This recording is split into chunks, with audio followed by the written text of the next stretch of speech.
స్తోత్రములు. మీరు నిన్న నేడు నిరంతరము ఏకరీతిగా ఉన్న మా దేవ మా ప్రభువా నీకు స్తోత్రములు. నిన్ననైనా ఆదియు అంతమునైన వాడా నీకు స్తోత్రములు.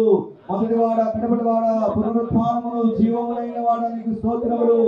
సర్వలోకమును నాయన సూర్య చంద్ర నక్షత్రములను భూమిని ఆకాశమును అందరి సమస్త సృష్టిని నీ నోటి మాట చేత కలగజేసి ప్రభువా మానవులు నీ స్వరూపంలో నీ సహస్రాలతో చేసుకొని ప్రభువా తండ్రి మానవులు దారి తప్పినప్పుడు ప్రభా ఆయన తండ్రి మా కొరకు రక్తము చిందించడానికి ఈ భూమి మీదకి మానవ అవుతారుగా మనుషుని రూపంలో నిన్ను వ్యక్తులుగా చేసుకొని దాసునిగా లోకానికి దిగి వచ్చి మా కొరకు నాయన మన రక్తము చిందించి ప్రాణం పెట్టి చనిపోయి తిరిగి లేచి పునరుత్థానుడై ఆరోపణమైన మా గొప్ప తండ్రి త్వరలో రానున్న యేసయ్యా మీకు స్తోత్రములు స్తోత్రములు స్తోత్రములు చెల్లిస్తున్నాం. ఈ ఉదయకాల సమయంలో ఆయన కీర్తిశేషులు డాక్టర్ వైఎస్ రాజశేఖర్ గారి యొక్క ఆయన జయంతి సందర్భంగా ఏర్పాటు చేయబడినటువంటి యొక్క స్తుతి కూటమును ప్రత్యేక కూడికలను మీరు దీవించండి, ఆశీర్వదించండి. ఇంతవరకు నాయన పాడిన పాటలో మీరు ఉన్నారని నమ్ముతూ నేను స్తుతిస్తున్నాము తండ్రి.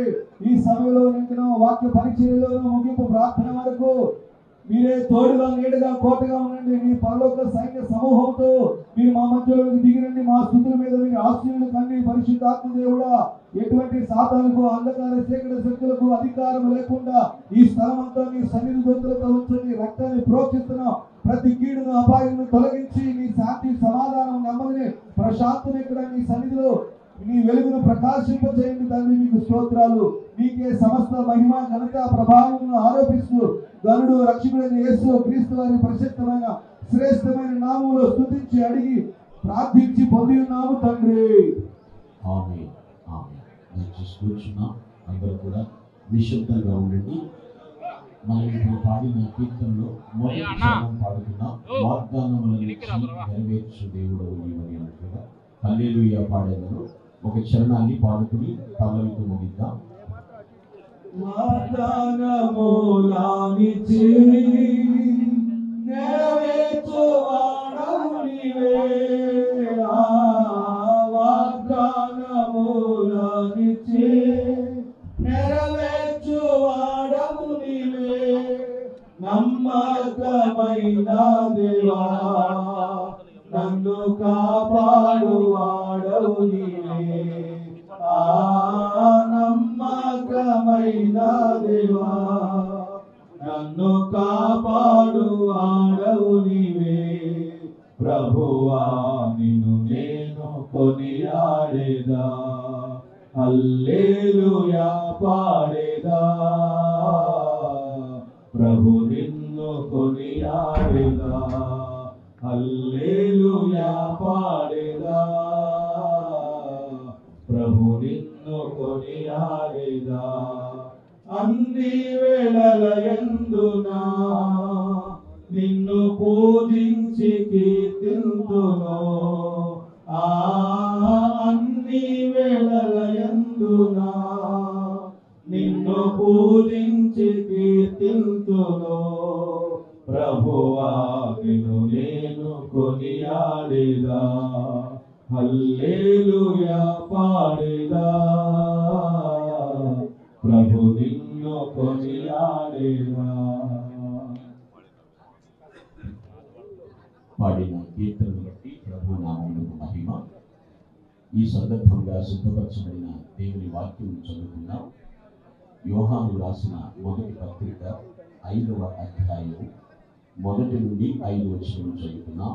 First epistle of John chapter 5 verses 1 to 5. క్రీస్తే యేసై ఉన్నాడని నమ్ము ప్రతి వాడును దేవుని మూలముగా పుట్టి ఉన్నాడు. పుట్టించిన వానిని ప్రేమించు ప్రతి వాడును ఆయన మూలముగా పుట్టిన వారిని ప్రేమించును. మనము దేవుని ప్రేమించుచున్నామని ఆయన ఆజ్ఞలను నెరవేర్చు వారమైతుమా, దేవుని పిల్లలను ప్రేమించుతున్నామని దాని వలననే ఎరుగుదము. మనం ఆయన ఆజ్ఞలను గైకొనుటయే దేవుని ప్రేమించుట. ఆయన ఆజ్ఞలు భారమైనవి కావు. దేవుని మూలముగా పుట్టిన వారందరూ లోకమును జయించుదురు. లోకమును జయించిన విజయము మన విశ్వాసమే. యేసు దేవుని కుమారుని నమ్మువాడు తప్ప లోకమును జయించిన వాడు మరి ఎవడు? ఇది దేవుని వాక్యము. దేవుని ఘననామమునకు మహిమ కలుగును గాక.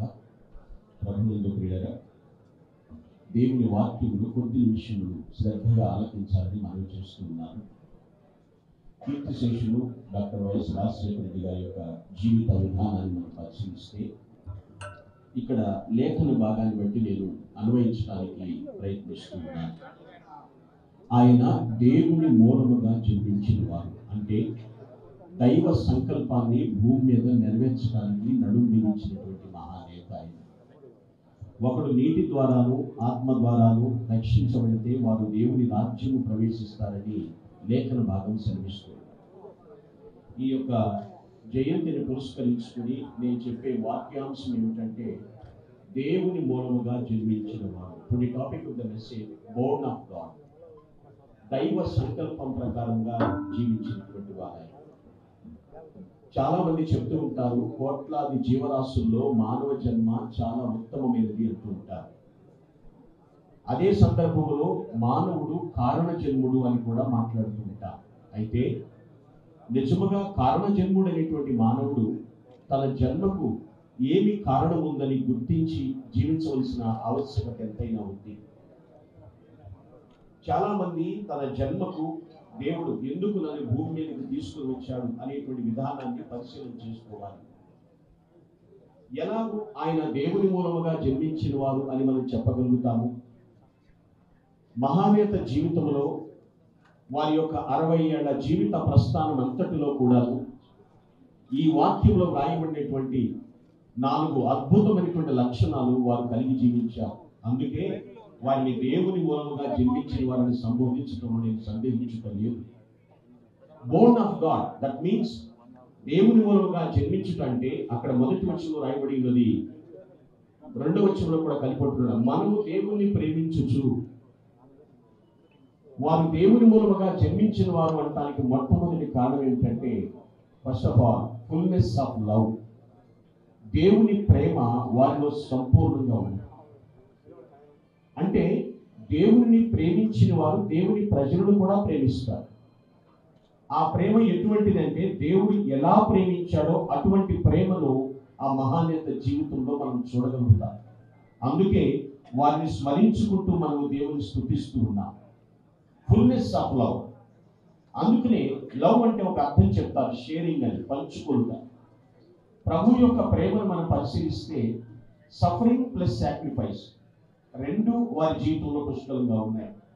దాన్ని పుడికి పుచ్చుకున్నారు దేవుని యొక్క కుమారుడుగా జన్మించిన డాక్టర్ వైఎస్ రాజశేఖర రెడ్డి గారు. నీటి మూలముగాను ఆత్మ మూలముగాను జన్మించిన వ్యక్తి దేవుని ప్రేమను పరిపూర్ణంగా చూపిస్తారు. ఇంగ్లీష్లో కొటేషన్ ఉంటుంది, compassion puts love in to the action. సానుభూతి అనేది ప్రేమను క్రియారూపంలోకి తీసుకొస్తుంది. ప్రేమను పెదవుల మీద పలకటం కాదు, కానీ వారు క్రియల్లో చూపించారు. అందుకనే ఆయనది బోర్న్ ఆఫ్ గాడ్, దేవుని మూలముగా జన్మించిన వ్యక్తి అని చెప్తున్నారు. పిల్లగా గ్రహించాలి మనము దేవుని వాక్యము. ఈ ప్రేమ ఎప్పుడు కూడా సత్యం మీదనే ఆధారపడి ఉంటుందని. వాక్యమే సత్యము కాబట్టి వాక్యం ఎరిగిన వారు ఖచ్చితంగా ప్రేమిస్తారు. వారు ఏ మతం అనేది చూడరు, ఏ గుణం అనేది చూడరు, ఎటువంటి వారిని చూడరు. అందరినీ కలుపుకుపోయేటువంటి మనస్తత్వం, దట్ ఈస్ అగాపే, దైవ ప్రేమ. ప్రేమించాడు కాబట్టి ప్రభు అయినటువంటి క్రీస్తు వారు సిలువలో ప్రాణమిచ్చి అందరినీ పాప పునీతులుగా చేయడానికి ప్లాట్ఫామ్ సిద్ధం చేశారు ఆయన. ప్రియరా, దేవుని మూలంగా జన్మించిన వారిలో మొట్టమొదటి గుణలక్షణం ఏమిటంటే ఫుల్నెస్ ఆఫ్ లవ్. ప్రేమ యొక్క సంపూర్ణతను చూడగలుగుతారు. రెండవ విషయం అక్కడ ఉంది పిల్లరా, వారు తమ ఆజ్ఞలు నెరవేర్చువారు అంటున్నాడు. వాక్యపు నెరవేర్పు రెండవదిగా, ఆ యొక్క ఫుల్నెస్, ఆ యొక్క ఫుల్ఫిల్మెంట్ ఆఫ్ ద కమాండ్మెంట్స్. దేవుని వాక్యమును నెరవేర్చువారు. చాలా మంది బైబిల్ చదువుతూ ఉంటారు, వాక్యాలు చదువుకుంటూ ఉంటారు, కానీ దాన్ని నెరవేర్చిన వారి విషయంలో మాత్రము జన్మలో వారిని మర్చిపోలేదు. ఎందుకంటే నాకు తెలిసి నేను వాళ్ళ హిస్టరీ చూసినప్పుడు మహానేతగా జీవితంలో వాక్యమును పఠించేవారు, ధ్యానించేటువంటి వారు, దాన్ని నెరవేర్చేటువంటి వారు. అదే వారి కుటుంబం అంతటికి కూడా ఆయన నేర్పించారు. వారి సంతానం, ఇక్కడ ఉన్నటువంటి ఫ్యామిలీ మెంబర్స్ అందరూ కానివ్వండి, బ్లడ్ రిలేటివ్స్ కానివ్వండి, ఫ్రెండ్ సర్కిల్ కానివ్వండి, అధికారులు, శ్రేయోభిలాషులు వారిలో గమనించినటువంటి విషయము దేవుని వాక్యము వారిలో నెరవేరుతుంది అనేటువంటి తత్వము వారిలో ఉంది. సో వాక్యపు నెరవేర్పు వారిలో ఉంది కూడా. ఎందుకంటే హృదయంతో ఎవరైతే దేవుని వాక్యాన్ని వింటారో వారితో ఖచ్చితంగా దేవుడు తన లేఖనం ద్వారా మాట్లాడతాడు.